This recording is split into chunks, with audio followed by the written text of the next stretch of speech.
It's my great pleasure to introduce two very well-known people in the area of international rare diseases who will speak to us on international advocacy and global collaboration for rare diseases. Our presenters are Flamina Macchia, who is the Executive Director of Rare Diseases International. She has a passion for patient-led advocacy for rare diseases. And before joining Rare Diseases International, Flamina was the patient engagement leader at Vertex Pharmaceuticals and then at UCB Biopharma. From 2004 to 2015, Flamina headed the Eurotas European and International Public Affairs team in Brussels. Flamina is joined by Hlawulani Mkhabela, who is the Outreach and Engagement Manager for Rare Diseases International. And Hlawulani's interests include human rights and humanitarian action. Thank you, ladies. Over to you. Thank you very much. It's really a pleasure to be here with you today. Of course, would have been better to be all together, but okay, we do what we can. And yes, I'm super happy to see Tony Holland, that I know since many years. We have been working together a long time ago, so it feels really like being home today. So I'm gonna share the screen and hopefully it's gonna work well, which is always, how can I call it, a challenge for me given my age. Okay, here we are. So what I suggest that we do is that we're going to introduce Rare Diseases International. So I guess most of you probably know who we are, but just, I see people already putting the hands up. Does it mean that? No, I haven't. Okay, so I continue. So who we are? So we are the Global Alliance of persons living with the rare disease of all nationalities and across all rare diseases. So the vision that we have is a world where persons living with the rare disease and their families will experience overall a better life. So it can be through, it has to be definitely through a better recognition of rare diseases and support to persons with the rare disease and their families, improved health and social services. And in order to work towards this vision of a better life, we as Rare Diseases International, we want to be a strong common voice for persons living with the rare disease and their families. Our objectives, main objectives are, of course, to advocate for rare diseases to be recognized as an international policy priority. Of course, we want to represent persons with rare diseases and their families at international platforms and different fora, such as the WHO, the United Nations, but I'll tell you more about that.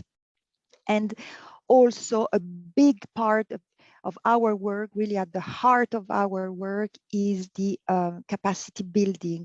So really to enhance the capacities of our members through a whole series of actions and tools that Hlawulani will tell you more about later. So very briefly, our story so far. RDI was initiated in 2015. As an initiative of EURORDIS together with other national alliances, so NORD in the US, CORD in Canada, and of course the national alliances in Russia, Japan, Australia. And recently, at the very end of 2018, RDI got its own personal separate legal entity. Just to mention a few key milestones in the last years. So RDI has organized two high-level policy events at the United Nations, really to bring rare diseases at the forefront in the UN, which is not an easy task. We also RDI has signed a memorandum of understanding with the WHO I'll tell you more about that later.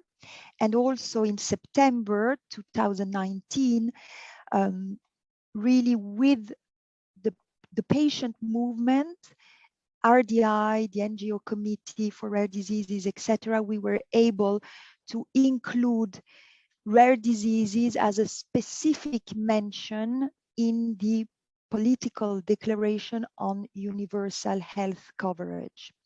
It's really, really a key milestone.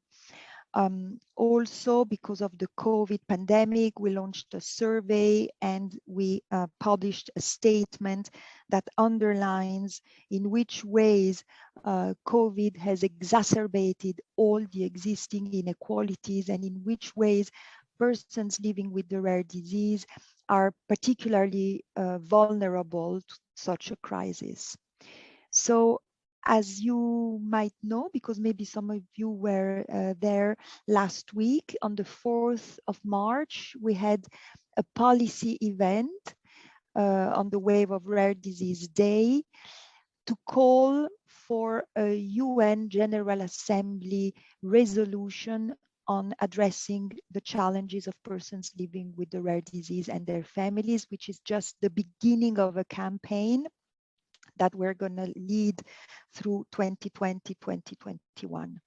So briefly, this is we're going to introduce you RDI, tell you a little bit about the capacity building activities we have, international advocacy activities, and the global collaborations we are involved in. So Hlawulani, do you want to take over this part? Yeah, with pleasure. I want to just say thank you as well for this invitation. As the outreach manager, I've had some contact with Tony and Marguerite and Agnes, but it's really great to meet more of the IPWSO community. Flamina, could you go to the next slide, please? So RDI's membership are all patient-driven organizations, basically spanning the globe.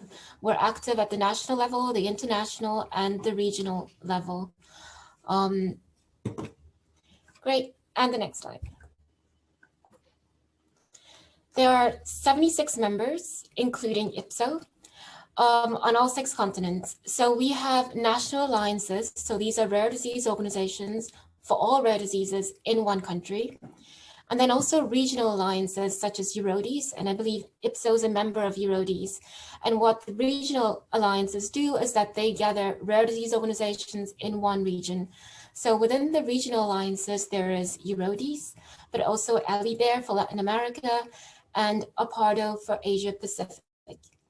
And then we have international federations, and this is kind of what IPWSO fits in. These present either one disease area or a family of diseases internationally or regionally. Here we would have organizations such as Global Skin for skin conditions, or IPOPI, or really disease-specific organizations. And then we have multi-stakeholder platforms that tend to pull together patients and clinicians and researchers, so are a little bit different from the other kinds of members we have within RDI. Thanks, Flamina. The RDI Council is our main governing structure, and I think you'll be familiar with quite a few faces on the council. So Durhan, who is also the president of CORD and the chair of our board, so the Canadian Organization for Rare Diseases. And also Jan, who is the president of EURODIS and the treasury of our board. We also have representation from NORD, which is Lisa, as well as the Chinese Alliance for Rare Diseases, FEDER, the Spanish Alliance through ALBA. It's worth noting here that ALBA's representation within the board is not only a strong representation for the Spanish Alliance, but also for ALIBER, where she acts as a consultant for them, so the Latin American organization. We also have Ritu from DEBRA International, who is also engaged in APARDO, so the Asia Pacific organization, and KP, who is with the Rare Diseases Hong Kong. Thanks, Flamina. Great, so since we're getting to meet your team, we thought we would introduce a little bit of our team as well. So you're with Flamina and I, but we also have Clara, who is really the the face of our public affairs. You may have gotten to know her in our work around the UN resolution or around UHC. I know that Marguerite and Tony have met Matt and Concha, who work on the Collaborative Global Network project with the WHO, which Flamina will tell you more about.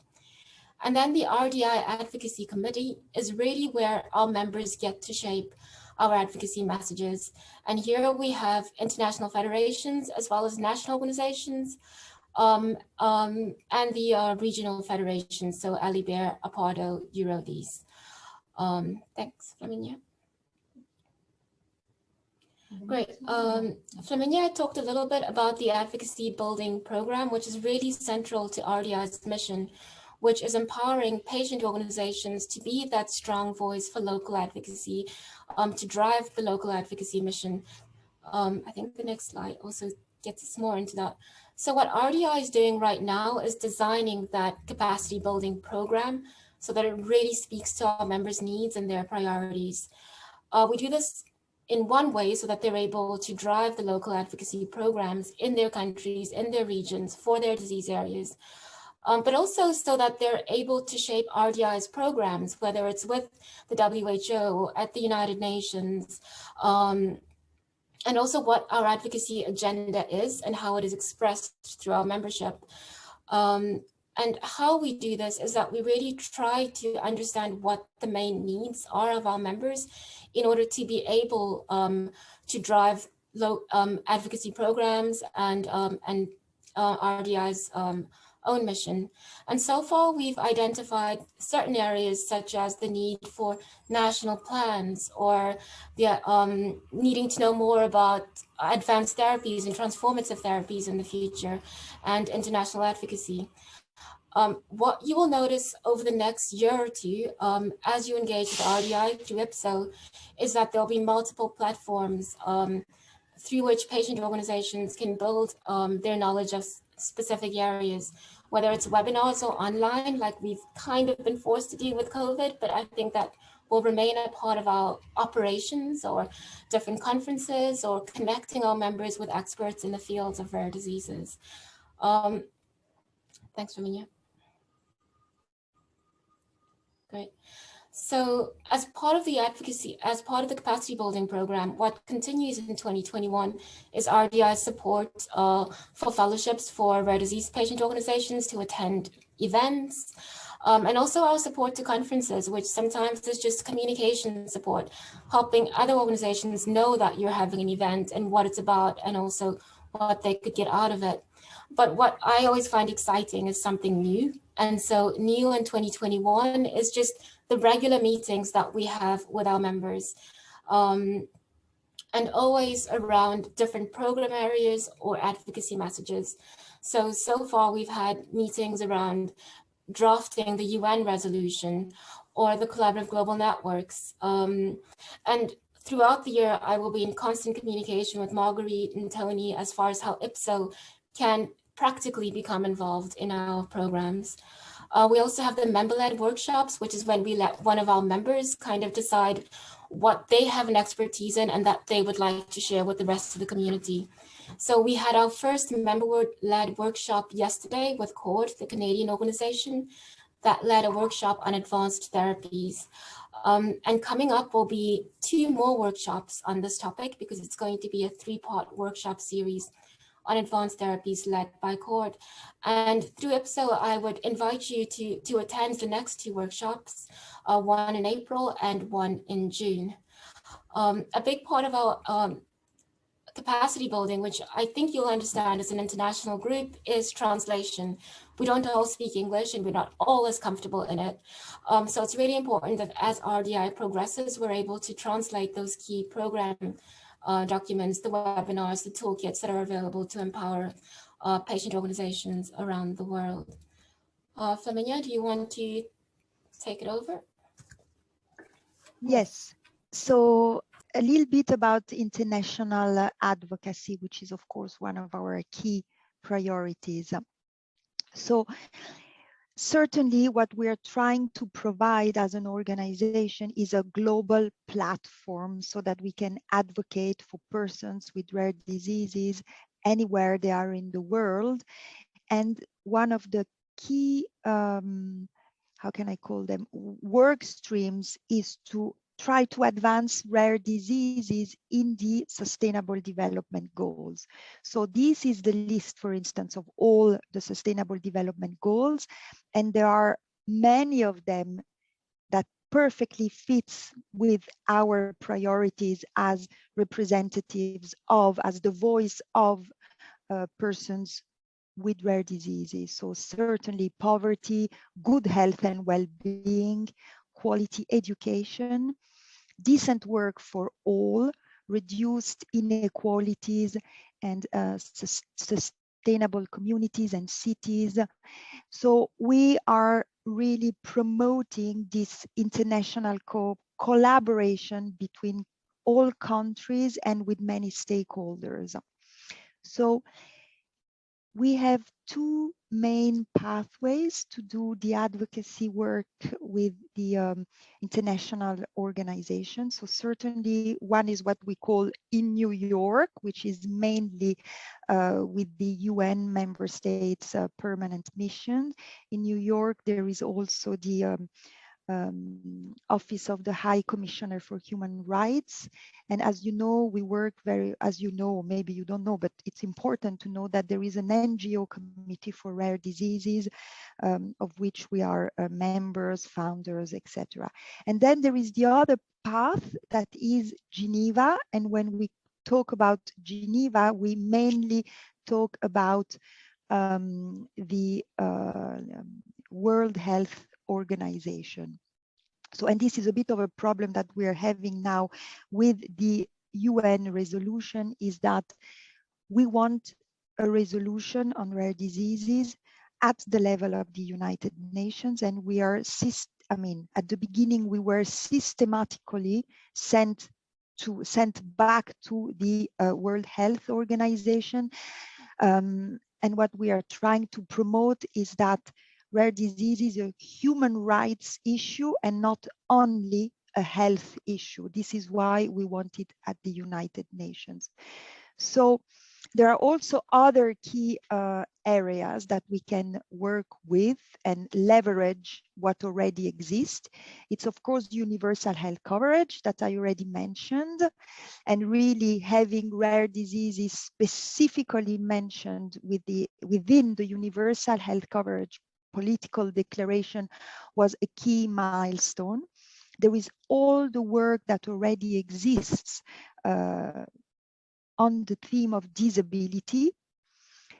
Then there is this key issue, human rights, and this is what we're trying to promote mostly with the United Nations, and everything that is already happening with the non-communicable diseases. So the work on the UN General Assembly resolution on persons living with the rare disease, this is what has been keeping us busy for the last few months and for the next ones as well.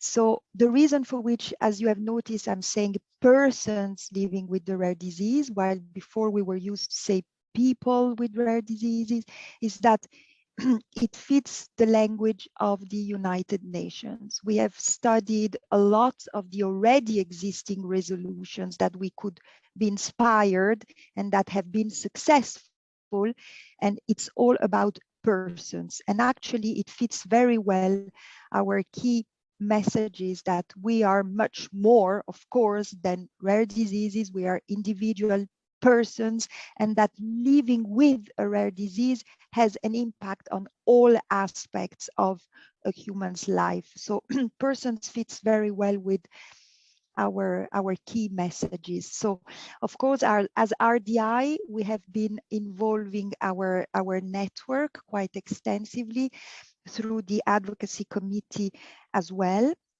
And we have drafted a resolution. So just to be a bit more specific on the process, we, as the RDI, we have done our homeworks with our members, and we have come up with this draft resolution. Now the work is to give this draft resolution to the member states, the UN member states, and we kind of lose the ownership, right? So they will have to negotiate between themselves what is the resolution that they want to adopt. So what we have to do is that we're going to, now we have at the event on the 4th of March last week, we have presented these key asks that are included in the resolution. And now we're going to lead this campaign, and we're going to provide some tools to our national alliances, our members, so that they can lead the national advocacy at country level. So we are forming as well a group of friends of rare diseases at the UN, and we are hosting this series of events. The 4th of March was the first one. There are going to be 2 more. So I don't know if you were at the meeting on the 4th of March, but just very briefly in summary, the key asks are around 5 key topics. So the first one, and it's our entrance key in the UN system, is human rights and inclusion. Then there is the appropriate care. And you know, yeah, I'm trying to say too many things at the same time, but there is a limit to what we can actually express within a UN resolution. So we are used maybe to a more explicit, more maybe aggressive in a way, even it's not the right word, but more assertive. Yeah, assertive is the right word. A more assertive type of advocacy demands when it comes to care, when it comes to access. But there is, in a UN resolution, we have to compromise at least in the language. And so what we are asking in this appropriate care is mostly within the context of the universal health coverage and foster international collaboration, research efforts, sharing of data and everything. Then we are asking to the UN member states to develop and adopt national measures that will implement all the commitments that they have already taken, to ensure that no one is left behind. The 4th key ask is about the inclusion in the UN system, because we want to be recognized in the UN system.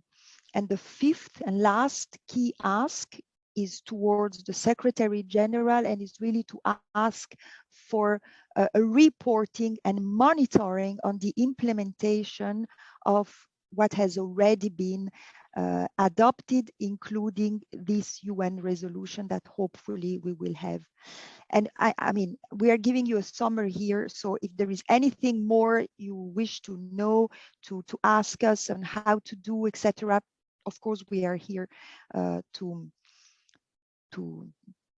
speak with you, of course. So yes, so the Rare Disease Day, this is what RDI did last week on the 4th of March. We wanted to leave all the national activities of the last week of February, and when we could find a space, that is why it was on the beginning of March. We did this event last week really to launch the campaign for a UN resolution. And RDI is progressively more and more part of the Rare Disease Day campaign. Like, I don't know if you have seen the video this year, but it features persons living with the rare disease from around the world. And a lot of our members are official partners now in the Rare Disease Day. Sorry, maybe I'm going to be too slowly. So the global collaborations, we are involved into many global collaborations, but just I'll touch upon the one with the WHO. As I told you, we have a memorandum of understanding, and under the memorandum of understanding, RDI has to deliver some deliverables, One of them is an operational description of rare diseases and key prevalence and incidence figures. It will be, because this memorandum of understanding is renewed on an annual basis, so this one is going to end soon. So we're going to deliver this first operational description, and then next year we will involve more experts from around the world. And very importantly, we are developing the model for the collaborative global network of expert centers for rare diseases. There are also other areas of collaboration around the essential medicines list, the essential in vitro diagnostic list. This we're going to start next year. I mean, this year, 2021. We haven't done it last year. So the WHO Collaborative Global Network, it's actually pretty complex, the work, but in a nutshell, it aims at developing a model for all the experts and expert centers in the world to come together, to pull together their expertise so that persons with rare diseases from around the world can access the best possible expertise that exists out there through this collaboration between experts and centers to ensure at the very least appropriate, accurate diagnosis. So this is pretty complex, so we're going to go quickly, but there are 3 cycles of 5 years of work. We are here. There is much more to come, but we have done the needs assessment work where you were involved as well. We have completed the literature review and the semi-structured interviews. We are on time for the deliverables for the concept model of this collaborative global network to be handed over to the WHO at the end of March. And Hlawulani, do you want to take over a little bit, just a couple of words on the engagement plan? Yeah, so for us, it's been really important to make sure that our member organizations are involved in this process from the get-go and throughout the project. One of the first things we did was build focus groups around the 7 regional areas of the WHO, and also have a global focus group, so for the international federations. And I think IPWSO, well, I know that IPWSO was involved in this particular focus group. And what we asked are, what are the challenges for your rare disease community, and what are the opportunities that can be better taken advantage of for your community? So we started, as always, with our member organizations, then had semi-structured interviews with existing networks to understand what is the best practice around networking. And then also, it's very important to us that our members can speak about what we're doing to their members, right? We are an alliance organization, so offering our members support so that they're able to talk about this project with their own networks. And the next step in this engagement project really is pulling together the rare disease patient community, but also clinicians and healthcare professionals to create a panel of experts that will inform the deliverables for this project. So far, we've collected about 200 patient organizations and clinicians that will participate in the panel of experts, including Tony and Marguerite from IPWSO. What the panel of experts will do is that they will give input and validate the deliverables to the WHO, so the technical research that founds the network.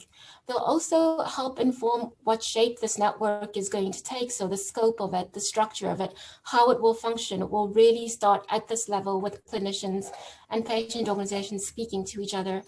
In very practical terms, we're going to have 4 workshops this year. The first workshop is going to be in March, with each of the 7 regional groups that have formed panels of experts. And they will also give constant input and written feedback on the different written deliverables for the project. And what is happening very organically is that this group of 200 individuals is really starting to form the building blocks of what the network will essentially look like in the future, which is a network of relationships and the pulling of expertise around rare disease. Thank you, Flamina.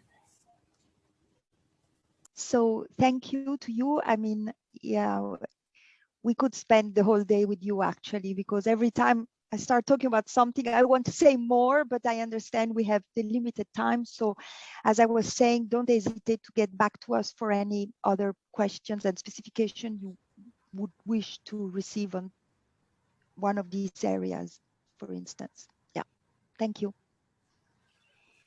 Flamina and Hlawulani, thank you so much. That was so interesting. It's amazingly wonderful work that your group is doing.